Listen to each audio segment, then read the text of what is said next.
ratings and a coverage you can count on? Today's your lucky day. Call us now for a free no obligation quote. It's that easy. It's that simple. 800-420-2333. 800-420-2333. Watch Off the Clock today at 2 on KTLA 5.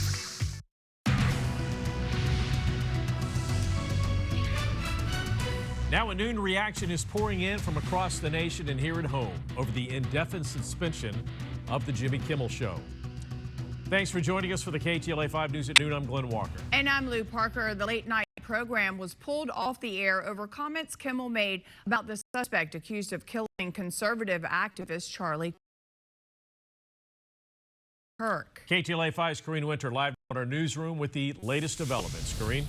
Glenn and Lou, Jimmy Kimmel often uses his show for political commentary late night. It's a platform for many talk show hosts who sound off on current events. But this time, Kimmel's remarks on Monday set off a firestorm of backlash.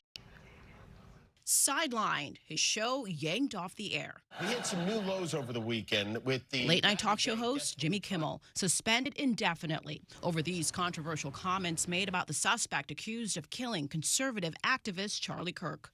The MAGA gang desperately trying to characterize this kid who murdered Charlie Kirk as anything other than one of them and do everything they can to score political points from. The fast-moving developments came after the FCC threatened action and after KTLA's parent company, Nexstar Media Group, also announced it would be pulling Kimmel from its ABC affiliates. Nexstar saying it strongly objected to recent comments made by Mr. Kimmel concerning the killing of Charlie Kirk. Nexstar announced this past August that it has entered into an agreement to acquire rival broadcast company Ktladt for $6.2 billion. This merger would require FCC approval. Kimmel, who made those remarks on Monday, was seen leaving his Hollywood theater yesterday after the announcement. Jimmy Kimmel did nothing but point out some of the hypocrisy of these fascists. And for this, he is being canceled and he is being threatened. Kimmel supporters lined the streets of Hollywood outside his studio to protest the indefinite suspension.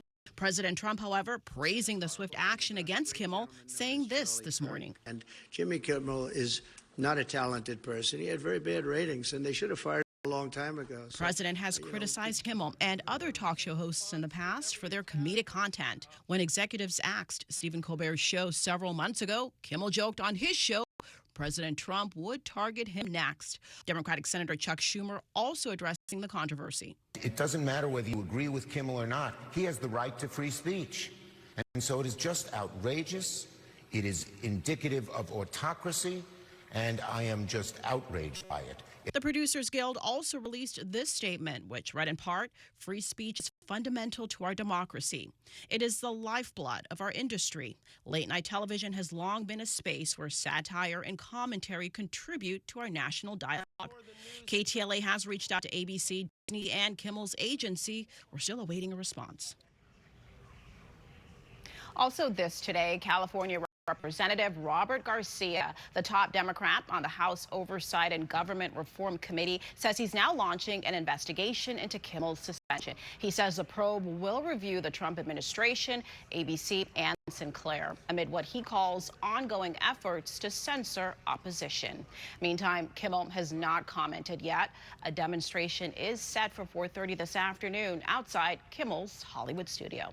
That's the very latest in the newsroom. I'm Corrine Winter. Lou and Glenn, we'll send it back to you now. All right, Corrine, thank you. And coming up at 12:30, KTLA 5's Samantha Cortese will join us live with more celebrity and industry reaction to the suspension of Jimmy Kimmel. You can also log on to KTLA.com for the latest updates all day long. Investigators are searching for clues into the death of a teenager found in the front trunk of a Tesla. Detectives appear to be focusing on the car's registered owner, the singer known as David. KTLA 5's Kimberly Chang live in the Hollywood Hills with the latest details. Kimberly? Hi, we've been speaking with the neighbors out here in the Hollywood Hills. One man didn't want to go on camera, but he did say yesterday he noticed police and detectives really focusing on this multi-million-dollar home right behind me here. He was told that this house is linked to someone involved in the case, and investigators were out here yesterday afternoon and for several hours late into the evening. Now, there are reports that the singer David may have stayed here at one point, but we haven't been able to independently confirm that. This house is listed as a rental online. A neighbor told me that the Tesla in question was parked in front of this home on the 1300 block of Doheny Place, he says, for months. He said he remembers it because it had dents and looked like someone, quote, took a bat to it. Now, according to that neighbor, a few weeks ago, the Tesla was moved to the corner at Bluebird Avenue, and that's where it was eventually reported abandoned and towed away to an impound lot. Days later, someone called police to report a foul odor, and investigators found the body in the front trunk. The car is registered to singer David, whose real name is David Burke. Yesterday, the LA County Medical Examiner's Office identified the victim as 15-year-old Celeste Hernandez. She was reported missing from Lake Elsinore back in April 2024 when she was 13 years old. The Medical Examiner's Office hasn't released a cause of death yet, but did note that the teen's body was severely decomposed. The victim's brother shared a brief reaction with KTLA. Take a listen. How is your family dealing with all of this? We're just grieving. She was my neighbor. She was just, it's kind of surreal seeing, you know, someone grow up and then just right before your eyes, they're gone. And as I said, we weren't incredibly close, but she's still a person that was just, you know, just living right there. And then all of a sudden, one day, she's just tragic. The medical examiner's report also mentioned that the victim had a tattoo on her right index finger that spelled out SHHH. Photos also show the singer with a similar tattoo on his finger.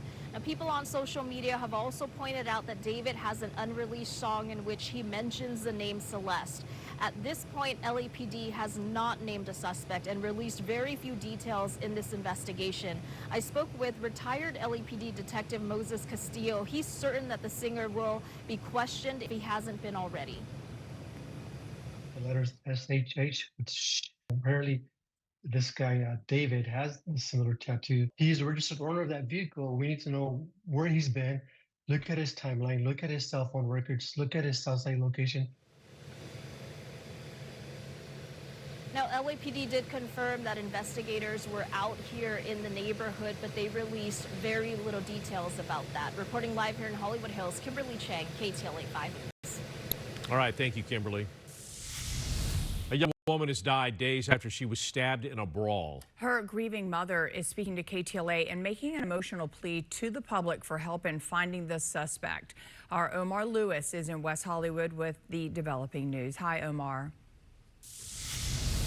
And Glenn, yeah, we just got off the phone with Cecilia Solis, who tells me she is devastated and pleading for justice after her 20-year-old daughter was stabbed right here in West Hollywood over the weekend and then died from her injuries just yesterday. It all happened right here in the middle of this popular entertainment district where witnesses say a large fight broke out here on the sidewalk. You can see candles and flowers line the sidewalk to remember this 20-year-old Maritza Gonzalez. Loved ones describing Gonzalez as a vibrant young woman full of life. A vigil last night for the 20-year-old brought together family, friends, and community members determined not to let her memory fade after authorities say Gonzalez was caught in the middle of a large fight involving 20 to 30 people around 3 a.m. on Sunday here in West Hollywood. Deputies responding to Santa Monica Boulevard near San Vicente and Robertson. They found Gonzalez suffering from a stab wound to her upper body. She was rushed to Cedars-Sinai, where she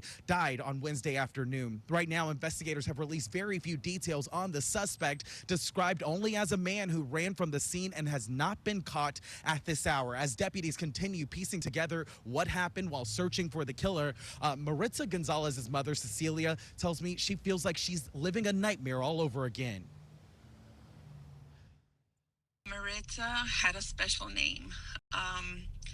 I named my daughter after my sister who was killed in domestic violence 25 years ago on this exact month. I want justice for my daughter.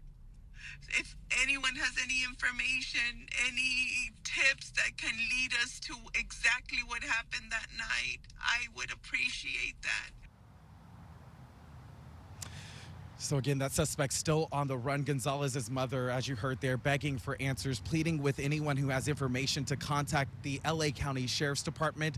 A GoFundMe for funeral expenses has already raised more than $14,000 online. We've posted a link to that GoFundMe on our website at ktla.com. Back out here live, Cecilia Solis telling me that she's hoping with so many people around this area, someone captured video of exactly what unfolded out here that can lead deputies to that suspect. If you know anything, you're asked to contact the LA County Sheriff's Department. That is the latest for now. Live from West Hollywood this afternoon, I'm Omar Lewis. Glenn and Lou, we'll send it back to you. All right, thank you, Omar. LA police and grieving relatives held a news conference this morning appealing for help in an unsolved murder. A detective say 25-year-old Noah Martinez was shot and killed in June of 2023 on Emory Street in Boyle Heights. The detectives have recognized the severity of this crime and have committed themselves to this investigation. I'm proud of their work and look forward to bringing a sense of closure and justice to Noah's family. But we believe, based on the evidence that was at scene and some of the